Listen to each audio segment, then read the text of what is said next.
When police entered the modest apartment of a quiet middle-aged man in Nizhny Novgorod, they expected to find stolen documents. Instead, they discovered 29 lifeless girls, sitting upright like porcelain dolls.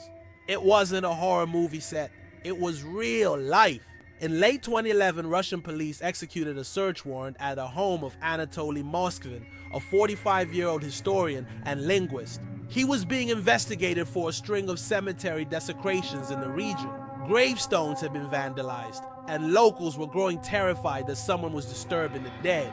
The authorities had no idea what they were walking into.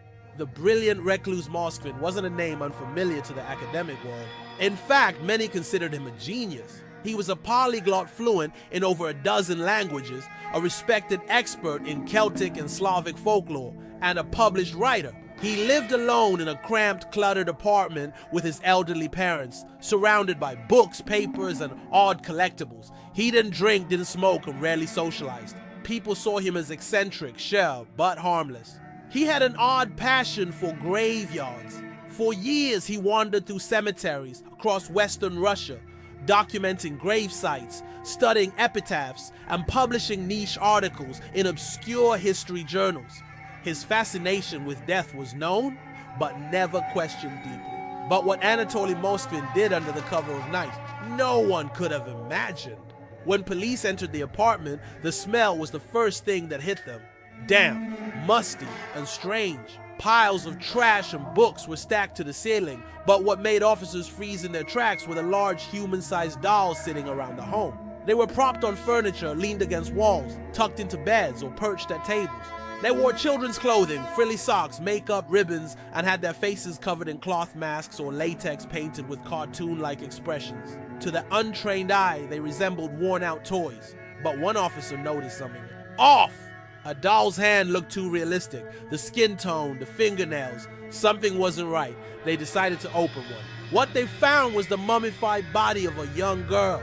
One by one, they checked the others, and what they thought were dolls were in fact 29 exhumed corpses of girls, all between the ages of 3 and 15.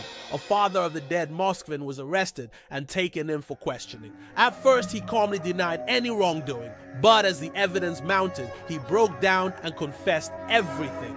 For over 10 years, Moskvin had been secretly visiting cemeteries across central Russia. He kept detailed logs of grave sites and made notes on girls' birthdays and death anniversaries. He admitted to digging up freshly buried bodies, taking them home, and performing bizarre rituals in an attempt to preserve them. He told investigators he was lonely and he wanted daughters. He claimed the girls spoke to him and asked him to save them from their cold, lonely graves. He would dry their corpses using a mixture of salt and baking soda, stuff the bodies with rags to keep their shape, and cover them in stockings and fabric. He crafted faces with buttons, wigs, or dolls' parts to make them seem more lifelike.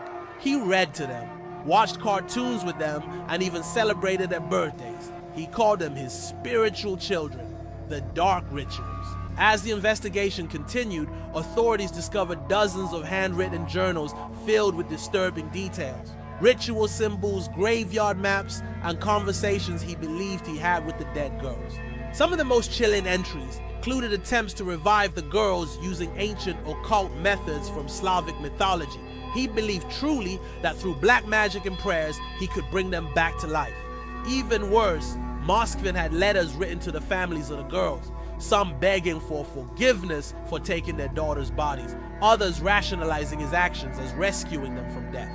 A later search found graveyard maps marked with over 40 more targets, plots he had studied and planned to dig up eventually. Despite the horror, the evidence, and the confession, Anatoly Moskvin was never sentenced to prison. Instead, in 2012, he was found legally insane and committed to a psychiatric facility. Doctors diagnosed him with paranoid schizophrenia. The Russian legal system ruled that he was mentally unfit for trial and ordered compulsory psychiatric treatment. He has remained in a mental hospital ever since. But here's the twist. Every few years, the court reviews his condition. In 2020, doctors recommended that he might be well enough for outpatient therapy, potentially allowing him to walk free under supervision.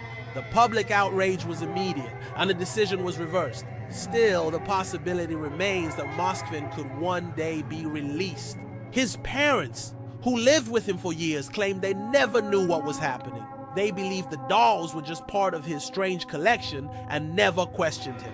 Today, the families of the girls he unearthed still live with the pain. Some of them had to rebury their daughters twice. Others were too disturbed to take the remains back. Moskvin continues to refer to himself as the caretaker of the girls. In one rare interview from the hospital, he said, "You abandoned your girls. I brought them home.